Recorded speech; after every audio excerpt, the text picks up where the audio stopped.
Bueno, buenos días para todos. Hoy vamos a estar hablando de el análisis de materiales vegetales fragmentados.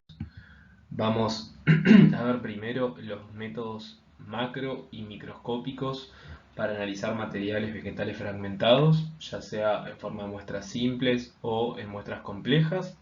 Y vamos a estar hablando de lo que son los análisis de pureza y qué es lo que se considera un adulterante, y qué tipos de adulterantes hay. Y luego vamos a estar hablando de los tratamientos que se le dan a las muestras según el origen de esa droga vegetal. Es decir, dependiendo de a qué órgano o estructura vegetal corresponde, cómo vamos a hacer el análisis. Y ahí vamos a estar hablando también de técnicas que nos pueden apoyar en la identificación, como el uso de la luz polarizada o de medidas o de los test histoquímicos. Entonces, dentro de los materiales vegetales fragmentados podemos encontrar distintos tipos de muestras. Vamos a tener materiales que son utilizados por sus propiedades en terapéutica, o sea, como medicinales, o también de uso alimentario. Por ejemplo, ahí vamos a tener las especias, los condimentos, las harinas, y dentro de los materiales vegetales utilizados en medicina encontramos muchas veces drogas vegetales fragmentadas, prontas para tisanas o infusiones, por ejemplo. ¿Sí? Eso es de lo más corriente, capaz, esos sobrecitos, bueno, a veces de té con otras hierbas o a veces que no tienen té, pero tienen distintas hierbas que tienen actividad. Eso es lo más común. O bueno, muchas veces también esos materiales vegetales, ya sea fragmentados, que es como generalmente vienen, o en algún caso pueden estar enteros, luego se usan como materias primas en la elaboración de distintas formas farmacéuticas que se comercializan. Entonces, cuando vamos a hablar de drogas vegetales que estén pulverizadas, o sea que están hechas polvos, vamos a ver ahí que los distintos tejidos van a ser fuertemente modificados, o sea, los elementos celulares luego de la molienda van a sufrir cambios, pero vamos a encontrar algunas células y fragmentos de tejidos que van a ser resistentes a esa molienda. Y esas son las que nos van a ayudar a la identificación. Bueno, las muestras pueden ser simples, una sola droga vegetal, o pueden ser complejas cuando tenemos una mezcla de dos o más drogas. Entonces, acá en esta tabla de la Organización Mundial de la Salud es un pequeño resumen de cómo se clasifican los materiales vegetales fragmentados.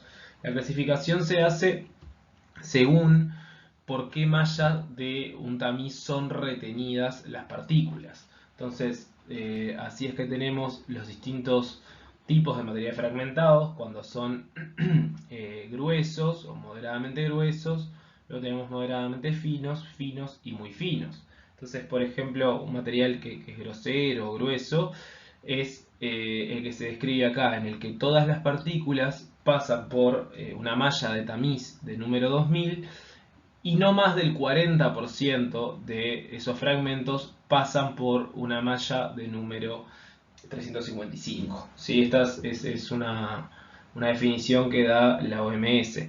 Así va para el resto de los materiales vegetales fragmentados que hay. Entonces, en esta tablita podemos ver un poco qué significa eso, de que pasen por una malla de un tamiz de número 2000. Porque acá nos dice el número que tienen esos tamices y acá nos da el tamaño en milímetros que tienen las aperturas que deja esa malla. Entonces, como vemos, la de número 2000 es la que tiene aperturas de mayor tamaño. Y a medida que el número va decreciendo, el número del tamiz, el número de la malla, también va decreciendo el número de la apertura. Obviamente esto está asociado a cómo es el diámetro de los cables que forman esa malla, ¿sí? Cuanto más grande es el diámetro de esos cables, mayor es el tamaño de las aperturas que quedan entre ellos. ¿Sí? Y esta medida está correlacionada justamente con el diámetro de los cables que forman la malla. Bien, Esto es simplemente para tener una idea de a qué nos referimos cuando hablamos de un material vegetal fragmentado, grueso, grosero, o fino, moderadamente fino o de polvos, ¿sí? Que es el caso en que tenemos materiales muy finos. Entonces, como veníamos diciendo, aunque algunas células se rompan, solo con una parte de ellas puede alcanzar para identificarlas. Este es el caso de células alargadas y rígidas como son las fibras o las traqueidas. Yo con tener un pedazo de una fibra ya puedo obtener bastante información de cómo era la célula, no necesito la fibra entera. Lo mismo ocurre con elementos de vasos, con traqueidas, cualquiera de estas células lignificadas, alargadas, con una parte ya puedo obtener información.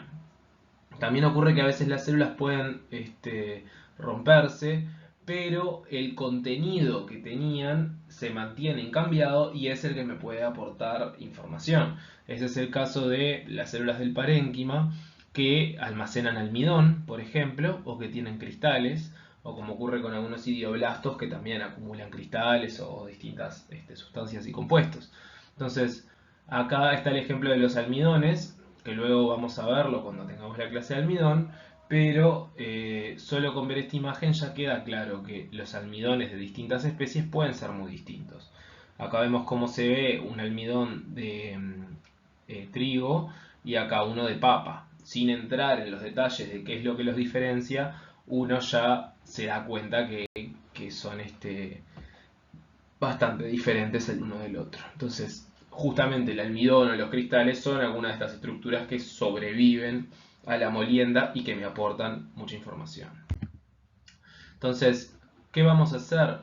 Bueno, siempre cuando vayamos a trabajar vamos a tener que muestrear ese material vegetal.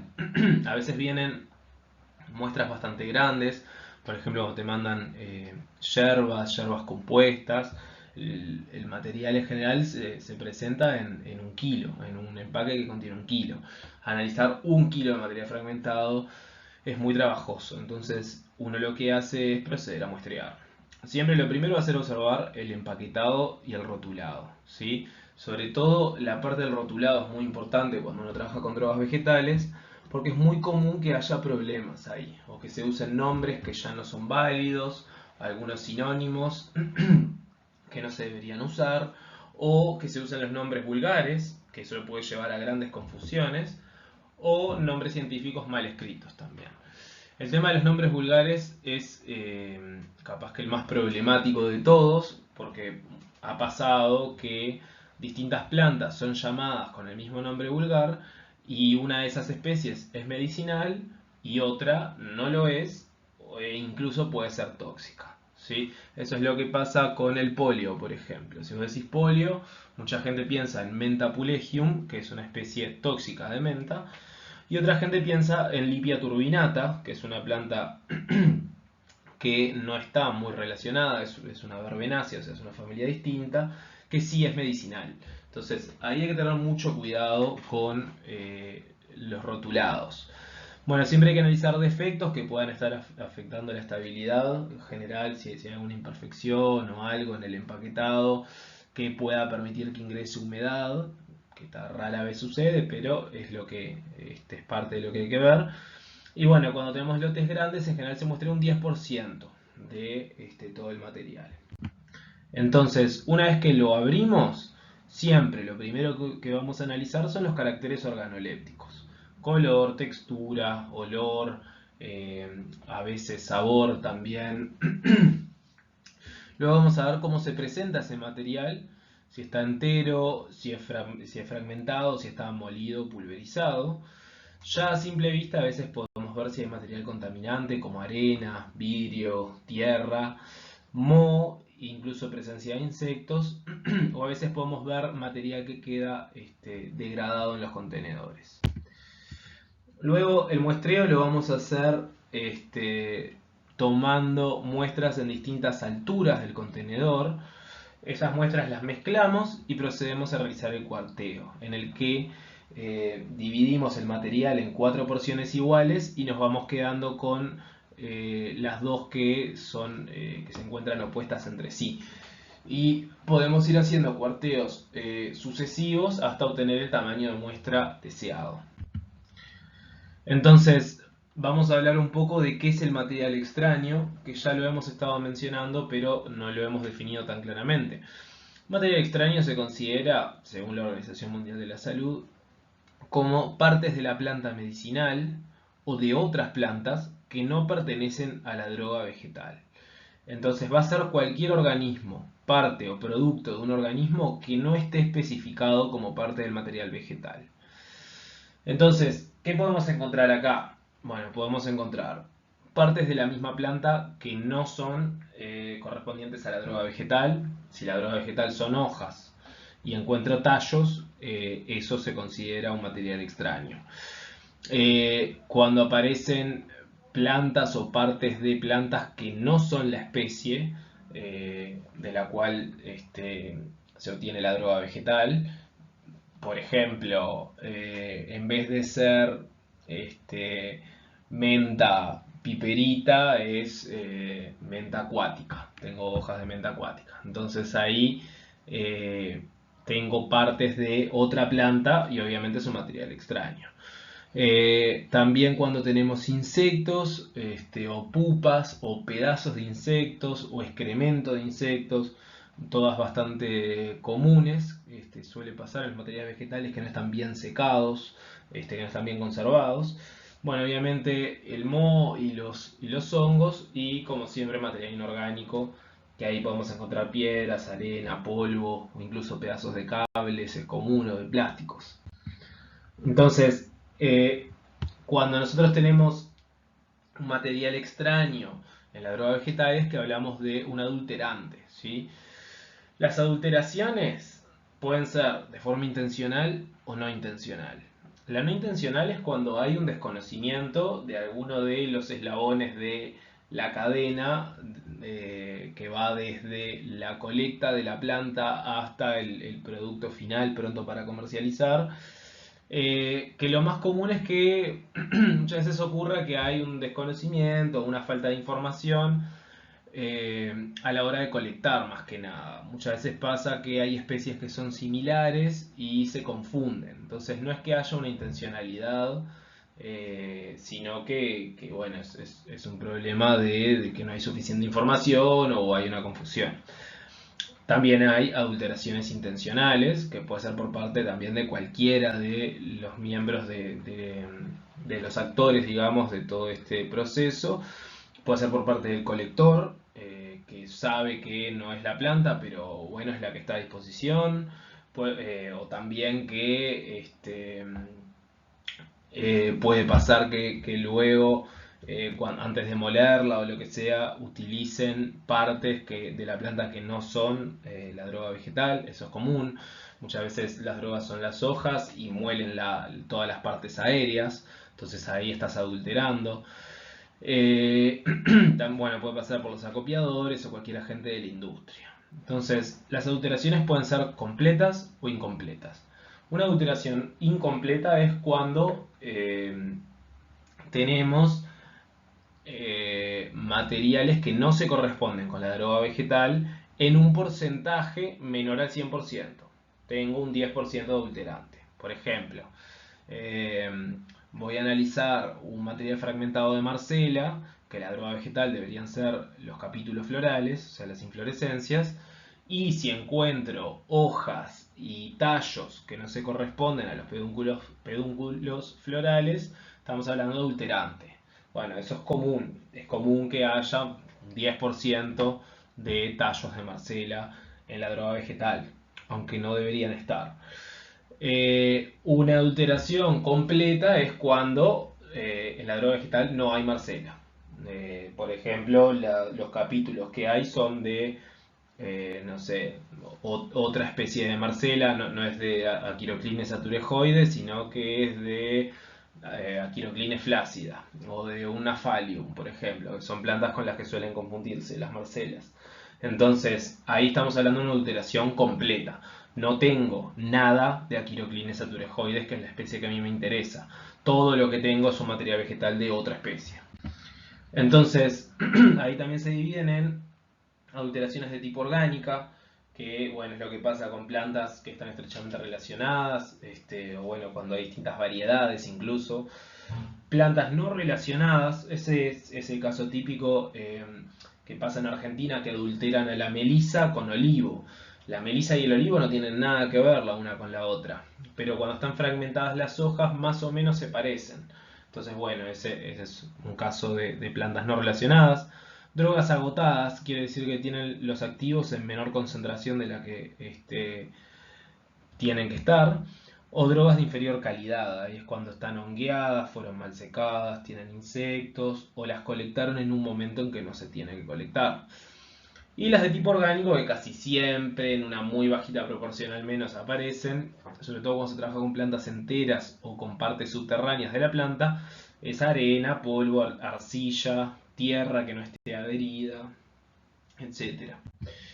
Entonces es muy importante que el material vegetal no esté contaminado por insectos u hongos. ¿Sí? Es muy común que algunas hojas vengan contaminadas por hongos. Y acá se vuelve sumamente importante hacer un control riguroso porque los hongos pueden expresar micotoxinas, ¿sí? Que son toxinas que pueden ser muy perjudiciales para la salud. Entonces, acá les traigo un ejemplo de problemas fitosanitarios que se generaron a partir de materiales vegetales contaminados por hongos. En el 1500, más o menos, 1600, era bastante común el consumo de pan de centeno, ¿sí? El centeno tiene el problema de que muchas veces sus inflorescencias son infectadas por un hongo, que es el Clavíceps purpurea, que es un hongo que sintetiza un conjunto de alcaloides que se conocen como los alcaloides del argot. Estos alcaloides son compuestos que son bastante tóxicos para quienes los ingieren y producen una enfermedad que se conoce como ergotismo. ¿Sí? El ergotismo es una enfermedad que puede causar gangrena y pérdida de como laceraciones en la piel y puede llevar incluso a la pérdida de algunos miembros, o sea, amputaciones de piernas o de brazos. Por eso muchos cuadros de la época medieval tenían representaciones de este tipo, porque en esa época, bueno, estaban pasando por una especie de epidemia de ergotismo. En un momento alguien relacionó a la enfermedad con los panes de centeno, que justamente era porque se utilizaban granos de plantas de centeno que habían sido contaminadas por el hongo, y lo que se hizo fue empezar a consumir pan de trigo o pan de maíz. Entonces, bueno, ahí se terminó bastante con el problema del ergotismo, ya que el centeno es más sensible a ser infectado por ese hongo. A partir de algunos de estos alcaloides, bueno, este hongo, entre esos alcaloides está el ácido lisérgico, y a partir de una biosíntesis se obtiene el LSD, ¿sí? Eso es a modo de curiosidad, pero para ejemplificar por qué es tan importante controlar que los materiales vegetales estén libres de hongo. No pueden tampoco tener signos de deterioro como olores, descoloramiento, humedad. Siempre es importante prestarle atención a estos caracteres. Bueno, en el análisis de los caracteres organolépticos siempre hay que analizar el color, la forma, el tamaño, la consistencia, el olor y a veces el sabor de los fragmentos de material vegetal. Entonces, dentro de lo que es el color, ya nos va a estar orientando sobre el órgano, la estructura de la que deriva ese material. Cuando tenemos polvos o materiales fragmentados de color verde, en general se corresponden con hojas o hierbas. Cuando son de color marrón, solemos estar enfrentándonos a una corteza. En los casos en que son amarillos, ahí es que tenemos raíces, rizomas o bueno, a veces algunas flores o cortezas con determinados compuestos que son las que le dan esa coloración un poco distinta. Cuando tenemos materiales vegetales que son brillantes, en general estamos frente a semillas o raíces, que es donde más puedo encontrar triglicéridos. Las semillas, por ejemplo, suelen ser muy ricas en grasas y en aceites, y eso es lo que hace que brillen. Y luego tenemos materiales vegetales blancos, que en general estamos enfrentándonos al almidón, que ese también puede ser el caso de algún órgano reservante, como una raíz modificada o como un rizoma, o cuando estamos frente a las harinas obtenidas a partir de la molienda de los granos de los cereales, o sea, de las poáceas. Bueno, también va a ser importante el olor. Tenemos una clasificación para los distintos olores que puede tener un material vegetal, que en primera instancia separa entre lo que son olores agradables, olores indiferentes y olores desagradables. Dentro de los agradables encontramos las que son aromáticas o que tienen olor tipo a especias. Ese es el caso del olor tipo anís estrellado o tipo chocolate o tipo menta.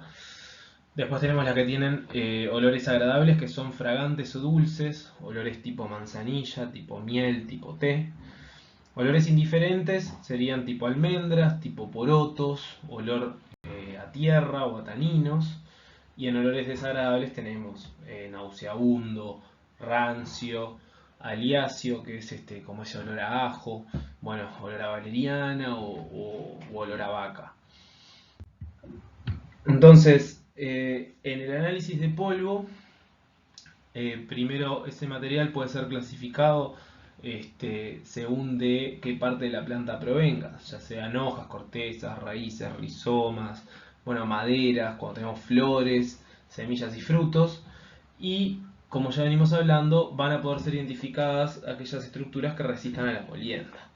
Siempre lo primero que hago es analizar los caracteres organolépticos y luego veo cómo se presenta ese material para decidir cómo continúa el análisis. Si tengo materiales más enteros, puedo recurrir a cortes transversales o levantados de epidermis. Si tengo polvos, voy a tener que ampararme solamente en diafanizados. Entonces, es importante recordar que el análisis microscópico es fundamental y es insustituible. Siempre hay otros análisis que son complementarios, extracción de compuestos, determinación de metabolitos o análisis microscópicos, que son muy útiles sin duda, pero nunca hay que olvidarse de la importancia de la identificación botánica, y cuando estamos con materiales vegetales fragmentados, sí o sí va a requerir de un microscopio óptico.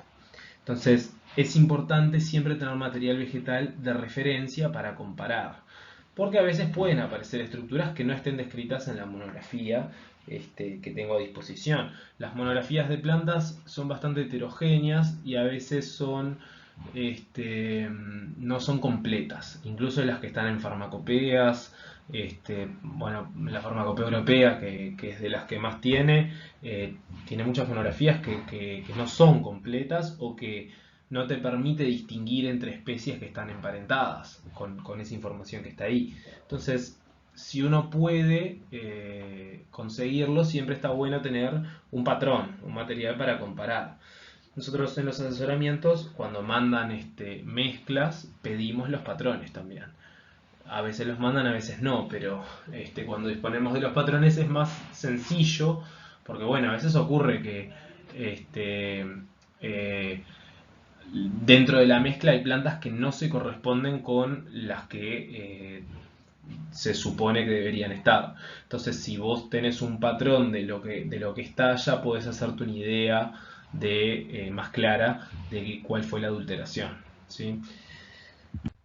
A veces uno no puede disponer de los patrones de esa manera, y lo que sí puede hacer es ir y colectar la especie, si sabe dónde está y si la tiene identificada. Entonces, por ejemplo, te mandan un material vegetal fragmentado de Marcela.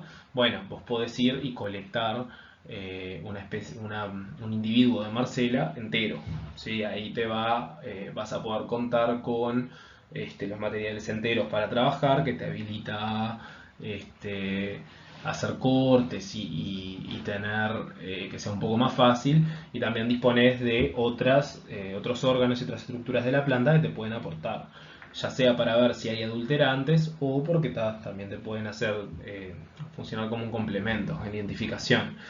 Siempre están las muestras de herbario también, que son fundamentales. Por eso es muy importante tener un herbario donde uno dispone de accesiones, o sea, de muestras que fueron colectadas, que están identificadas y están preservadas. El tema es que estas son muestras que se pueden observar, pero no le puedo realizar cortes ni preparados, porque bueno, es parte de un museo, ¿no? Entonces se pueden consultar, van a ser muy útiles cuando quiero ver caracteres macroscópicos o que se pueden ver a la lupa, pero el trabajo con polvos a veces no me aportan tanto. Entonces, luego de haber analizado los caracteres organolépticos y haber visto el estado del material y haber tomado muestras, es que voy a proceder a trabajar bajo lupa para luego ir al microscopio. Voy a separar los fragmentos en la lupa utilizando agujas y pinzas, y se van a elegir los materiales más apropiados dentro de esa mezcla para la identificación. O sea, voy a tomar todos los fragmentos que considere que son representativos de la droga vegetal. También voy a separar todo aquello que considere que puede ser un adulterante, para también hacer preparados de eso y tratar de, bueno, en primer lugar determinar si era un adulterante o no, y en el caso de que fuera, determinar con qué especie o con qué estructura se está adulterando. Entonces, es importante siempre conocer el origen de ese material, si la planta es nativa, si es exótica, y bueno, a veces ayuda también conocer los nombres vulgares y los usos. ¿Por qué? Bueno, porque cuanto más sepas sobre cómo es esa planta, cómo se usa, de dónde viene, cómo se colecta, más voy a poder dirigir el análisis hacia lo que espero encontrar. Puedo obtener más información desde ahí. Es más fácil que trabajar a ciegas. Entonces, ¿qué pasa? Bueno, si el material vegetal es conocido, lo que estoy observando tiene que coincidir con el material de referencia que tengo o con lo que especifica la monografía que esté usando. Cuando me enfrento a un material vegetal desconocido, que no tengo idea de qué es, bueno, ahí voy a separar fragmentos bajo lupa, los voy a desvanizar, si se puede, también realizar cortes transversales, depende del grado de fragmentación, y bueno, ahí no me queda otra que recurrir a los conocimientos que tenga sobre taxonomía y sistemática de plantas. Hay algunos caracteres anatómicos que te permiten de una forma más o menos sencilla saber con qué familia de plantas estoy trabajando. Entonces, en general, cuando el material vegetal es completamente desconocido, es difícil llegar a qué especie es, pero sí puedo muchas veces determinar, bueno, a qué familia o a qué género corresponde, que ya es una información bastante valiosa. Entonces, ¿cómo voy a manejar la muestra para el microscopio? Bueno, a veces la presencia de contenidos, como es el almidón o gránulos de proteína, cuando hay aceites o lo que sea, me puede oscurecer las secciones y eso dificulta la observación de estructuras. Entonces ahí se pueden usar reactivos que disuelvan este contenido y que me permitan ver los tejidos más aclarados. En general lo que se usan en realidad son agentes clarificantes, más que nada para remover la clorofila. Entonces ahí se trabaja con hidrato de cloral, lactofenol o hipoclorito de sodio. El hipoclorito de sodio es el más agresivo. Nosotros usamos generalmente lactofenol porque clarifica en buena medida y mantiene las estructuras celulares prácticamente incambiadas. El hipoclorito genera mucha deshidratación y hace que algunas estructuras pierdan un poco este, sus contenidos. Entonces, se pueden utilizar también reactivos para la detección de sustancias que estén en las paredes celulares o de ciertos contenidos. Ese es el caso de los test histoquímicos, ¿sí? Cuando uso determinados reactivos para teñir alcaloides, flavonoides, taninos, etc. Entonces, como saben, en el análisis microscópico vamos a usar mucho los caracteres superficiales de ese material vegetal. Entonces acá es donde va a importar mucho el estudio de las células epidérmicas. Cómo son las células del pavimento, si hay tricomas, si hay emergencias, si hay estomas, de qué tipo son, si puedo llegar a ver los islotes venosos, puedo calcular el índice estomático también, o puedo ver cómo son los patrones cuticulares, si hay cutícula verrugosa o si es lisa, cómo son las ornamentaciones. ¿Sí? Como estaba, como vimos en la clase de las hojas, por ejemplo, el caso de la hierba gatera que presentaba estos tricomas secretores característicos. Bueno, todo ese tipo de eh, estructuras celulares son las que me van a aportar mucha información para identificar. Bueno, entonces ahora ya vimos más que nada la primera parte de la clase y vamos a pasar un poco a los tratamientos de las muestras según el origen de esa droga vegetal, ¿sí? Según el órgano, tejido con el que estemos trabajando, y vamos a estar hablando un poco de técnicas que me pueden aportar en el análisis. Bueno, dentro del análisis de drogas vegetales, una muy común de las tal vez partes más usadas de las plantas son las hojas, ¿sí? Entonces acá encontramos hojas, folíolos o sumidades floridas donde lo que predominan son brácteas. Las brácteas son esas hojas que están acompañando a las flores o a las inflorescencias. Este es el caso del tilo, por ejemplo. La droga vegetal del tilo son las sumidades floridas, pero la mayor parte de ese material vegetal está compuesto por las brácteas, porque tienen unas hojas que van acompañando a las flores que son bastante grandes, entonces en proporción representan más que lo que son las flores en sí. Eso pasa en algunas otras drogas vegetales. Ahí lo que hay que distinguir es esa hoja, esa bráctea, de las hojas nomófilas, o sea, de las otras hojas que están en la planta, ¿sí? Porque ahí sí es una adulteración. Que esté una bráctea, si la droga vegetal es la sumida florida, está bien, pero que esté una hoja nomófila, no. Bueno, el color casi siempre va a ser verde por la clorofila, y como saben, los elementos epidérmicos van a aportar mucho valor. Acá está, por ejemplo, la planta de caqui, que en sus hojas tiene en las células epidérmicas estos cristales de diosmina que tienen esa forma esferoidal, ¿sí? Ese es un carácter epidérmico de mucho valor. Bueno, podemos encontrar marcas en las cutículas, sobre todo de los pelos, vamos a encontrar a veces gránulos de almidón y, como es el caso acá, de los cristales de diosmina también. A veces hay glándulas o también idioblastos, ¿sí? Entonces, acá nos va a importar bastante también la luz polarizada. Muchas de estas estructuras están ordenadas y eso hace que brillen con luz polarizada. Los almidones, a veces las cutículas, los cristales y también si los idioblastos son del tipo de esclereidas, van a brillar. Entonces acá les traigo un ejemplo de lo que sería las hojas de olivo, que si vemos un corte transversal en un microscopio óptico se ve así. Si le ponemos luz polarizada se va a ver de esta manera, donde tenemos cristales en forma de drusas que están brillando y esclereidas alargadas en el mesófilo de la hoja que también brilla.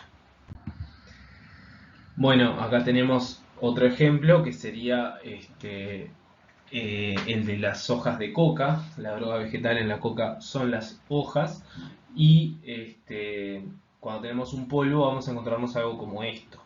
Acá tal vez el carácter diagnóstico más útil es cuando encontramos fragmentos de la epidermis abaxial donde cada célula tiene una papila, ¿sí? Tiene una protuberancia.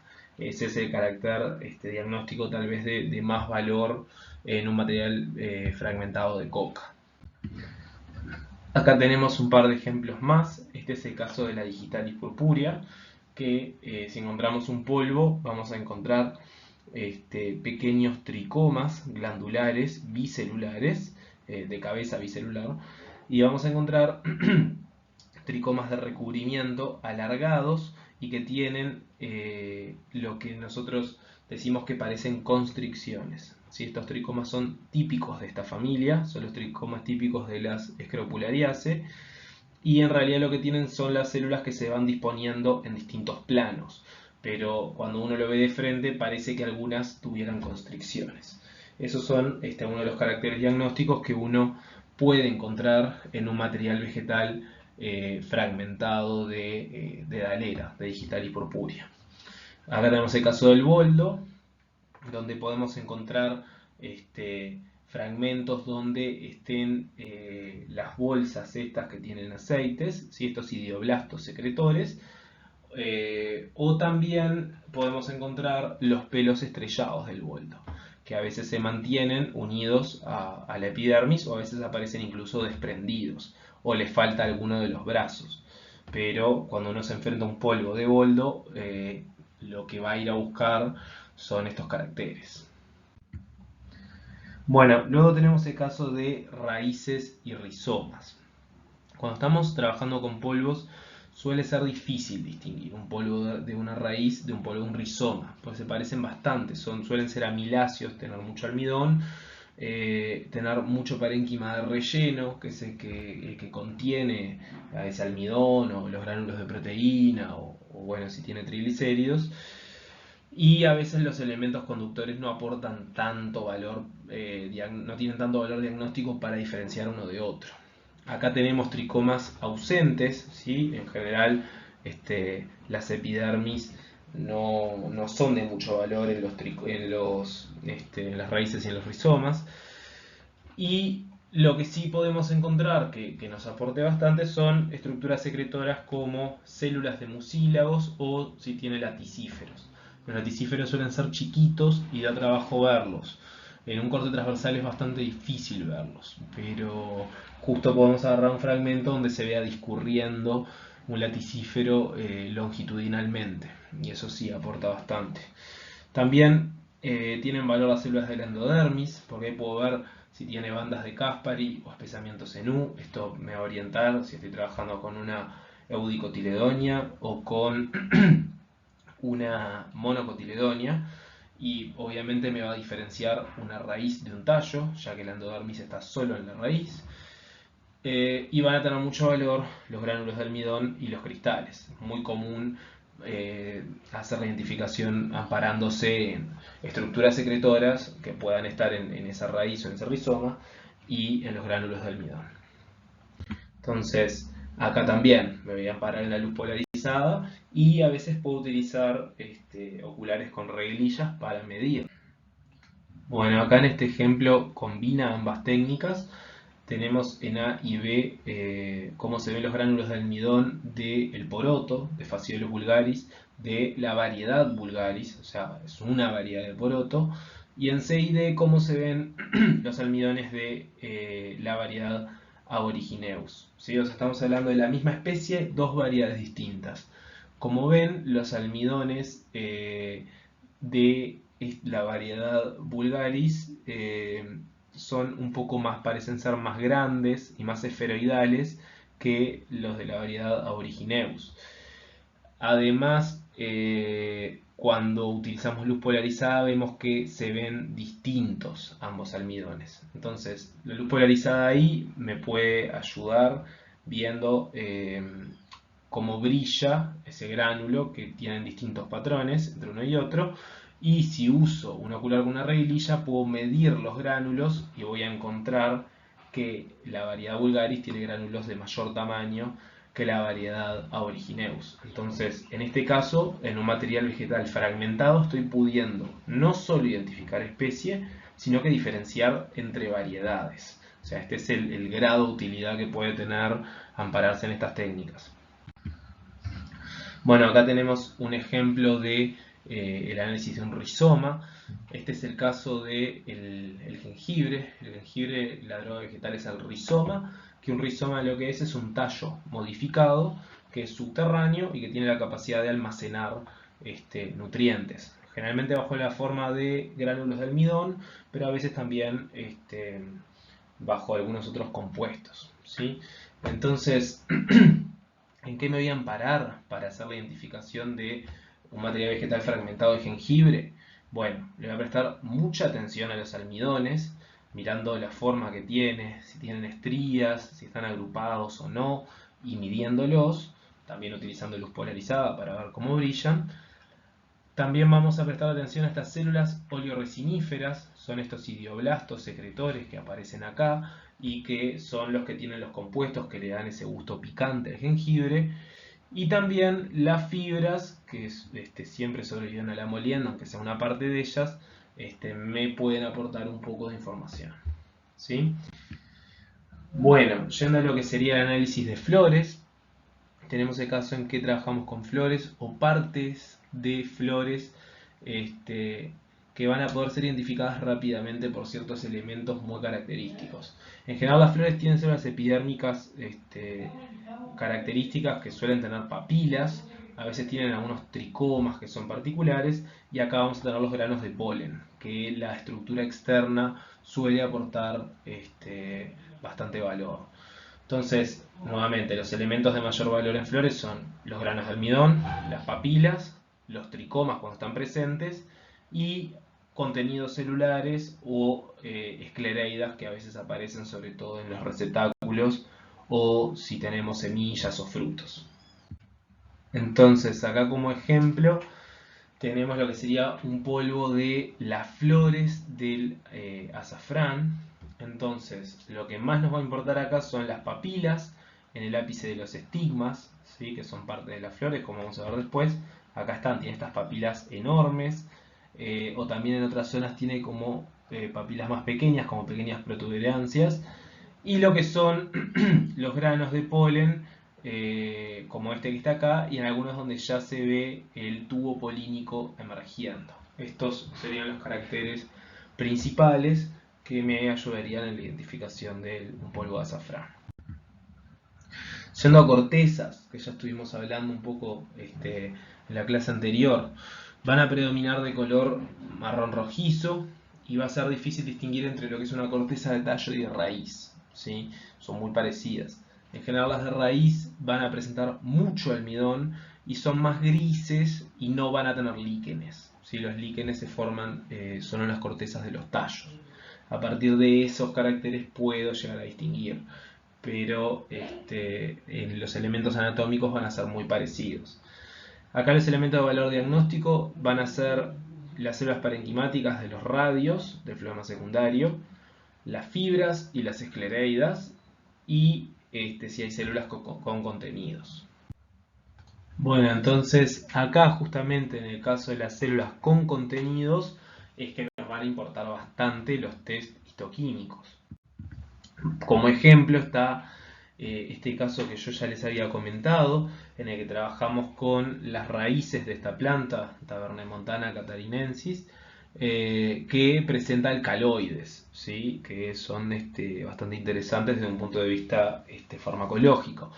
Entonces, en este caso, utilizamos una tinción de Dragendorf y como ven, se ven estas estructuras de color rojizo, que son los idioblastos secretores que contienen los alcaloides en el córtex de la raíz.